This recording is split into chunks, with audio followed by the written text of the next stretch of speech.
Google lance ces heures-ci une version de son robot conversationnel, donc Bard, qui est une réplique finalement à ChatGPT dont on a beaucoup parlé avec, entre autres, les professeurs qui craignaient le plagiat, rappelez-vous.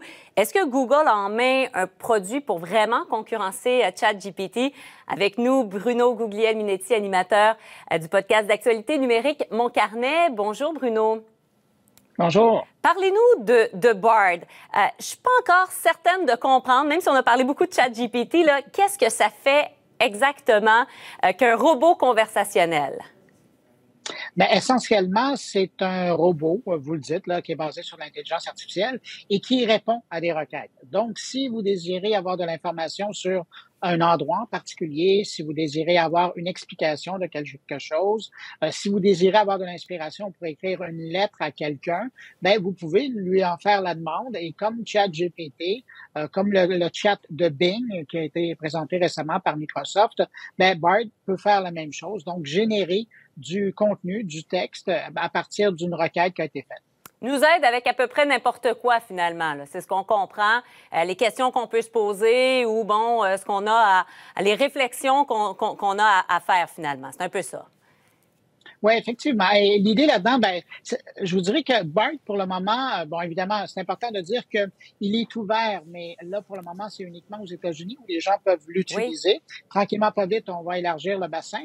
Mais pour y avoir eu un accès privilégié, je vous dirais, ce qu'on a pour le moment, c'est pas mal la même expérience qu'on peut avoir avec le chat Bing là, de Microsoft ou le chat GPT originel qu'on a connu à partir de la fin novembre.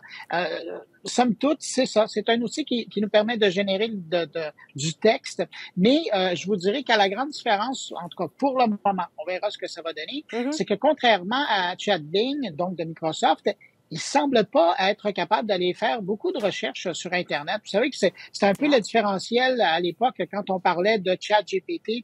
On disait, et c'est encore le cas, là, que toute l'information auquel il a accès, l'information universelle, si vous voulez, ça se termine en décembre 2021. Et donc, tout ce qui s'est passé après, il en a aucune idée. Là. Il connaît pas cette information-là.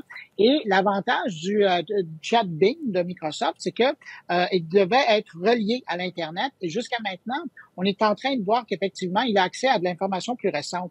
Dans le cas de Bard, moi, j'ai fait de la recherche sur des informations plus récentes, donc après décembre 2021, et il semble avoir de la difficulté à aller chercher cette information-là. Alors, est-ce qu'on a mis une barrière pour le début dans la zone de test pour ne pas faire dérailler la machine? Parce qu'on sait, il y a quelques années, à un moment donné, il y a Microsoft qui avait mis en ligne un outil comme ça d'intelligence artificielle, et rapidement, ça avait pris 48 heures et on avait fait dérailler l'expérience.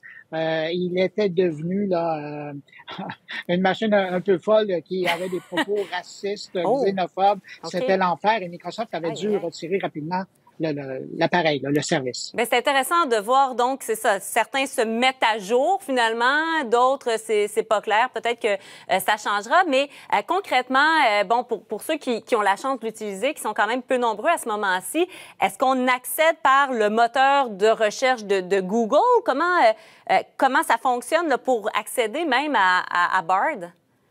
Oui. Ben, Bard a sa propre adresse Internet. D'ailleurs, si vous êtes curieux, vous pouvez le faire à la maison à partir de votre téléphone ou de votre ordinateur. C'est bard.google.com.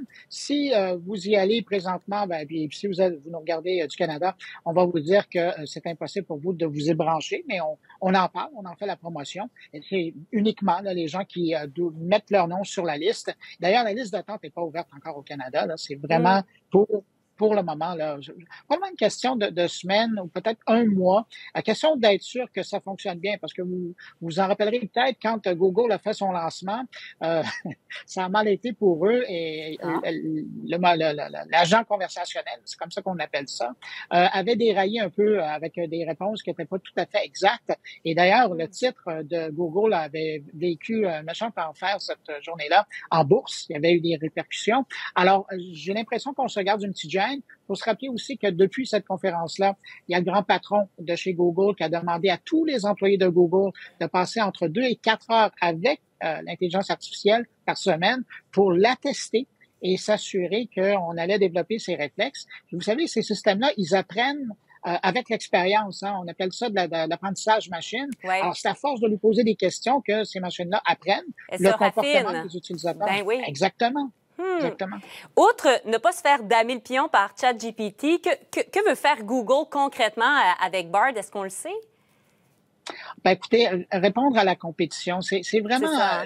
l'idée là-dedans. Un peu comme la semaine dernière, il y a Microsoft qui a annoncé l'arrivée de l'intelligence artificielle. Je crois que c'était un peu là déjà, là, mais l'équivalent de ChatGPT à l'intérieur de sa trousse de bureautique, donc à l'intérieur de Outlook, de Word, d'Excel, de PowerPoint. Ben, Google va faire la même chose. Hein. C'est pas annoncé, mais c'est clairement dans les cartes. Là. Hmm. Ça prendra pas un génie pour s'imaginer que eux, qui commencent de plus en plus à prendre de la place dans le marché des outils de bureautique, ben, veulent aller chercher, en tout cas, du moins garder leur part de marché et donc, ça veut dire intégrer l'intelligence artificielle à même leur logiciel là, de doc pour l'équivalent de Word et les autres, là, pour s'assurer que les gens pourront simplement aller sur leur ordinateur et générer des canevas de texte pour leur faciliter leur vie. Mais dans le cas de ce qui avait été annoncé par Microsoft la semaine passée, c'était un peu fou, là, avec leur système Copilot, ça générait presque, ça pouvait même gérer votre courrier électronique tellement c'est avancé. Quand on parle de risque de plagiat, parce que ça a été beaucoup évoqué avec Ouais. ChatGPT, on comprend que ce sont les mêmes risques. Il y a des logiciels pour détecter ChatGPT qui ont été développés. Est-ce que un logiciel va pouvoir également détecter dans Bard, par exemple, ou ce sont d'autres logiciels antidotes, disons, qui vont être créés, qui vont devoir être créés? Ben ça, là, c'est la question à 100 000 Ah, je Parce suis que contente. ce qu'on se rend compte, donc vous l'avez gagné, là. Donc, ce qu'on se rend compte, c'est que même les logiciels, il y en a un, entre autres, qui a été développé à Montréal et qui fait le tour du monde, là, qui est utilisé partout. Oui. Et même, il y en a un qui a été développé aux États-Unis. Même les gens d'OpenAI, ils en ont créé un, mais ils se rendent compte facilement qu'ils sont limités et qu'à l'occasion, il arrive que on passe carrément dans le beurre dans l'évaluation d'un texte qui a été écrit par la machine. Et à l'inverse, il y a des textes qui, ça, je sais pas comment on pourrait qualifier ces textes-là, mais la machine a le testeur a l'impression que c'est un texte qui a été écrit par une machine, alors que c'est bel et bien un humain qui l'a fait.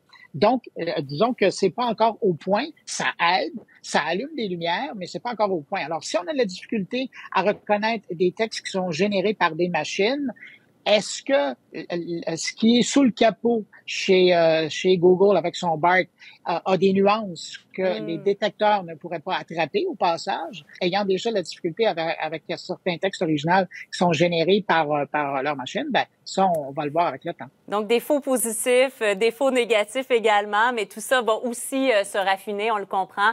Bruno Guglielminetti, animateur du balado d'actualité numérique Mon Carnet, merci d'avoir été là.